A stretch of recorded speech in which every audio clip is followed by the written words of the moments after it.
Christie Brinkley is an international pop culture icon who has lived her life in the spotlight, and now she's taking you behind the scenes of her extraordinary life and struggles behind the camera in the new memoir, Uptown Girl.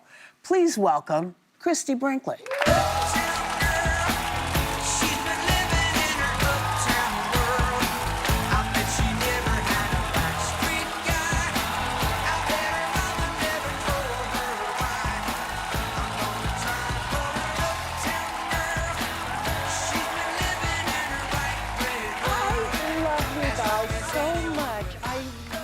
This show, and I'm so beyond thrilled to be here. So, and I didn't get a wink of sleep last night. I'm just so excited by it all. Wonderful. Thank you for coming on the show. I'm thrilled to be here. The book is so insightful. You're so vulnerable in the book.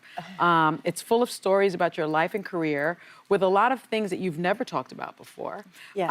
And you say that your life is like a series of sliding door moments. Tell our audience what you mean by that.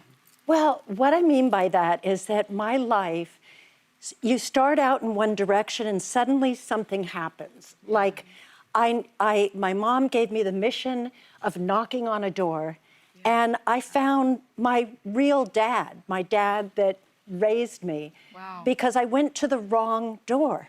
You know, or maybe the right door. Yes, I went to, fate brought me to the right door. I was way off from where I was supposed to be, but I found the most wonderful man in the world who ended up adopting me. And so I could cry now when I think about it. But this kept happening to me over and over in my life. You know, whether it was I had a sick little puppy. I had fallen in love in Paris, of course. And as one does. With a very handsome French artist. And, he got, as soon as we were like declaring our love for each other, he got drafted into the French service militaire. And so he got a little dog for me to keep me company while he did his service militaire. And my little dog was sick. So I was going all the time to the telephoning booth. And a photographer had seen me there. So, you know, if it wasn't for my sick dog, who I was literally, you know, oh, baby, it's okay. We're going to go to call the doctor. And bam, I walk right into a photographer that actually came there that day, waiting for me to make a phone call.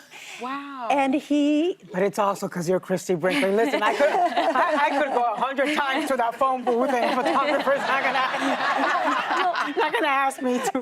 There are so many fabulous fate moments like that in this. And as you mentioned, at 19, you moved to Paris to study art and were discovered on the street by a fashion photographer.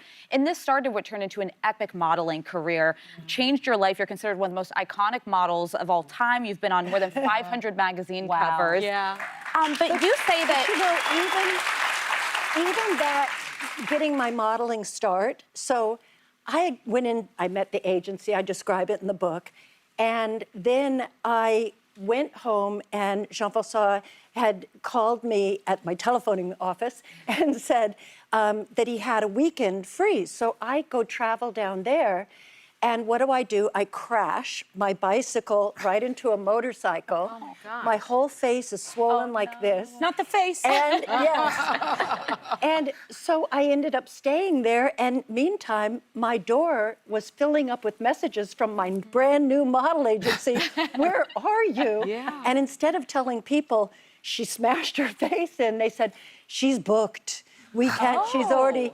And it created a demand. Wow. Love that. Oh, wow. You know, That's brilliant. So it seems like every time I think, you know, you have to look at the things that happen in your life. Maybe it's for a reason. Maybe it's fate. Maybe, you know. Maybe it's the right door. Maybe it's the right thing. And this repeats over my life.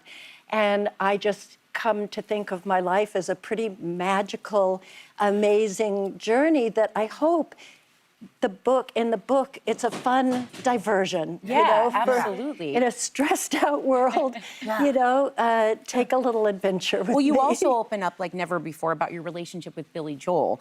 And you were married for 9 years and became this iconic, like, supermodel, rock star couple.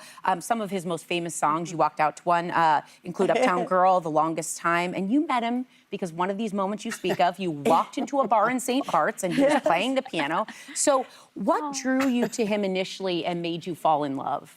Oh, I mean, from the second I met him, I knew I wanted to keep him in my life, as a friend.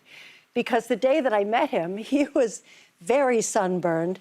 He had put like oil on his face, I think, to, counter the sunburn, and the humidity did funny things to his hair.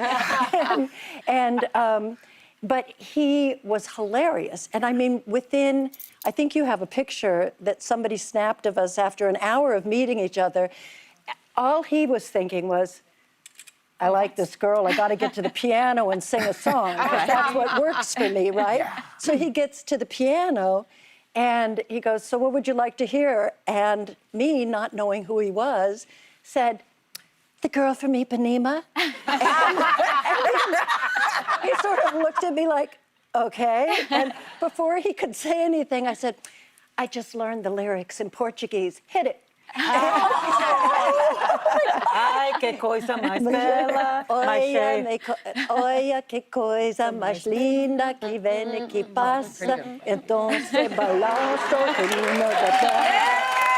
Então se balança o menino da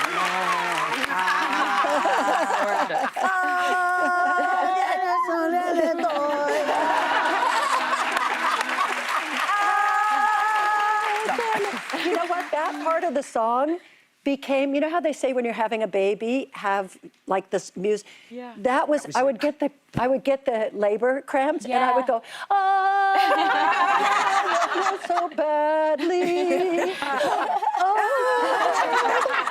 can I tell her I love her? And great. I'm sorry I'm turning my back, but my legs don't fit under this table. No, you're pretty. It's the supermodel legs. You got the supermodel legs, that's for sure. My stubby ones do. I'm like, okay. It's a good problem to have. Now I can. So you and Billy got divorced in 1994. But you Yes. have this remarkable daughter, Alexa Ray, Yeah. who sings Yeah. like an angel. Yes. And you all managed to who remain is friends. coming out with a new song momentarily. Is that supposed to be a secret? I mean, I just, But tell us, how did you guys manage to remain friends and remain a family?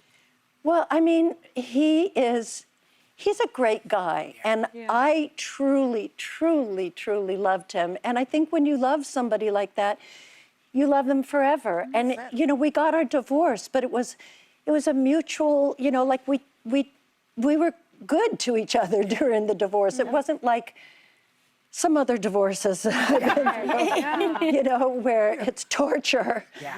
But You've had those too. But yeah, I have had those, yes. Which you also speak about in the book. But also, so I think that's what, obviously that's what you want. And when you have a child together, it's about the child. And if you possibly can do it, that's what you need to do. See?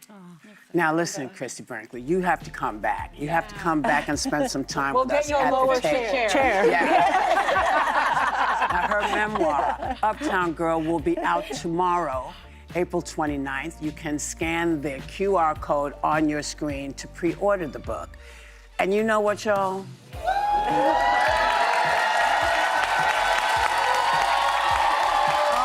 Okay. Members of our audience are going home with a copy. Yes, you're getting